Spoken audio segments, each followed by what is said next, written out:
pending auto theft charges and felony evading charges. And we do believe that the suspect right now is in crisis. And I have here with me Executive Assistant Chief Rodney West with HFD, and I'll kind of give it to him for further comments. You guys have the details or the timeline of the theft of the ambulance. At the station, no one was injured or assaulted or anything like that. Everything that is on the ambulance, all of the equipment was still in place. The ambulance will be towed back to our logistics facility and evaluated before being put back in service. Can you talk about any issues with GPS and locating it, given that it's a reserve ambulance? It's a reserve ambulance. We had some challenges with the automatic vehicle location on it, and we were not able to consistently pinpoint where it may be. But thank goodness for our partnership with HPD and their ability with the helicopter to locate the ambulance. Is that because it's a reserve or because it wasn't on an active call? One at a time. Could be that and a few things that add to our AVL system. This is not the first time Houston Fire Department EMS department has been stolen. Can you talk to us a little bit about the security protocols you all have? It's mentioned that the keys were in the truck. Yeah, the truck was in the station, and it's normal protocol for the keys to remain in the truck in the station bay. Can you talk to us about that? This is the first time. As far as it's not the first time. The truck being in the bay and the keys in it are not anything outside of our protocol. So you say the keys are in the trunk, is that in the ignition? Yes. So that's protocol to leave the keys in the station? Yes, we could leave them in the station. No, but in the ignition? In the station, yes. Was it in the ignition or the station? The ambulance was in the station. Okay, so was the keys were in the ignition or at the station? But they could be at a desk. Right. Yeah, I'm not sure if the keys were actually stuck in the ignition, sitting under the visor, or those things. But for the keys to be accessible in the station is not unusual. For some clarity, you say they tried to track it for about an hour. Is there any tracking devices within those units or no? We have automatic vehicle location on the units. It's through the dispatch system. Sometimes it's inconsistently working. And in this case, with the reserve unit, it wasn't working. Due to the fact that he was in crisis, or he's still in crisis right now, the suspect that is, are you concerned that this type of incidents, in particular, was going to go the wrong way because this individual was obviously in crisis? Yes, it's always a concern, and there's a concern for the public whenever someone is in crisis and they can take any vehicle, whether it's ours or as he allegedly took one from a gas station. Those are always concerns, and those are always possibilities. Can you tell us about the pursuit, the number of units you engaged to end this, and how you ended it?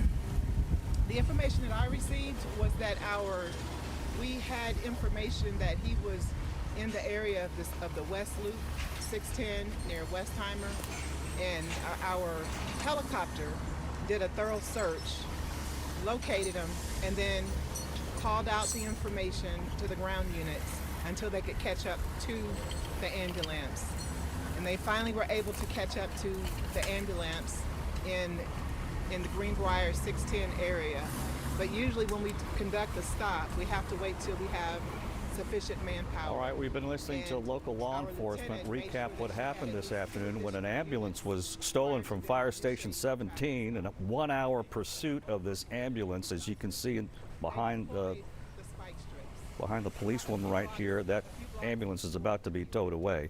The suspect facing numerous charges. They describe him as being in crisis. No injuries here, but we're going to have a full wrap-up of this coming up on the 411 in just a few minutes. Stay with us. 7. If you or a loved one lived, served, or worked at Camp Lejeune, call the Victims Justice Group now. You may be entitled to significant compensation. The U.S. Senate recently passed a bill that will allow servicemen and women, their family members, and civilians. There's no evidence that anything was taken. There's no evidence that he had any other motive other than to steal an ambulance. Did he have ID on him, or was he able to tell you who he is? So his identification was found in the stolen vehicle that was stolen earlier. So we were able to use that ID and match it up to who he is. So yes, we have identified who he is. Do you know where he was coming from, or he was coming from before he did all of this? Prior to the first, no, I have no information about what his whereabouts or. Can you give us a description? Age? Hispanic? He appears to be a Hispanic male, late 20s. He stole another vehicle early on by acting like he was helping the driver. Can you kind of clarify what that? At the Kroger's I want to say it's at the corner or near the corner of 11th and Shepherd. He was pretending to assist a lady. He had told her that her cap was still open, so he pretended to go and close the cap, and then he was able to get inside of her vehicle and take her vehicle from her. But there were no injuries. To my knowledge, it was just a theft, not a robbery. Nothing in addition to that situation occurred. Just a simple. Did he leave a vehicle there? And he left his personal vehicle at 11th and Shepherd. Yes. So the Kroger that you're talking about was close to 11th or 11th and Shepherd? Near 11th, either at 11th and Shepherd or near 11th and Shepherd. And then 2800 Navigation number 17 station is the one that he took the ambulance. Yes. Did you get any reports that he was driving the ambulance erratically or anything, or was he? We got different reports. One report that we got was that he entered one of the I would say bike trails near 59 and I-10. Some homeless individuals flagged down the officers and told them that they saw him drive down the bike trails, but we don't know. We weren't able to verify that, and if he did, we don't know where he got off the trail, because there's so many different places that you could actually get off the trail. You know what speed he was going?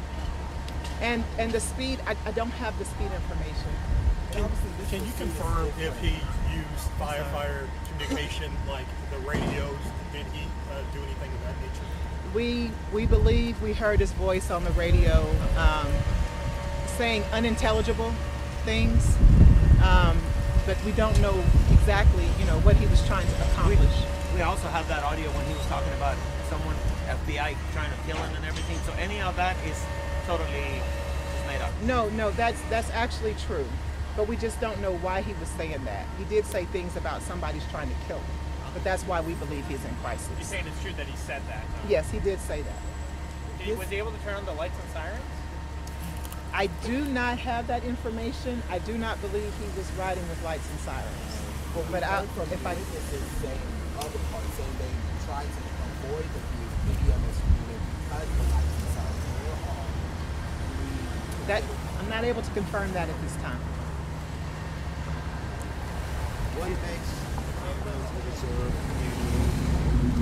in that category? So we have frontline units, those that are assigned to the stations, but we have to have reserves in case of accidents, breakdowns. And so this is one of the ambulances that was a reserve used if an ambulance is either in the shop for preventive maintenance or there for some other repairs. I mean, it's an older unit that's kind of like. They're usually an older unit, one that's not a newer unit, thus is reserved. So just in case something major happens, you will get to use this? Yes. It's not like an everyday thing?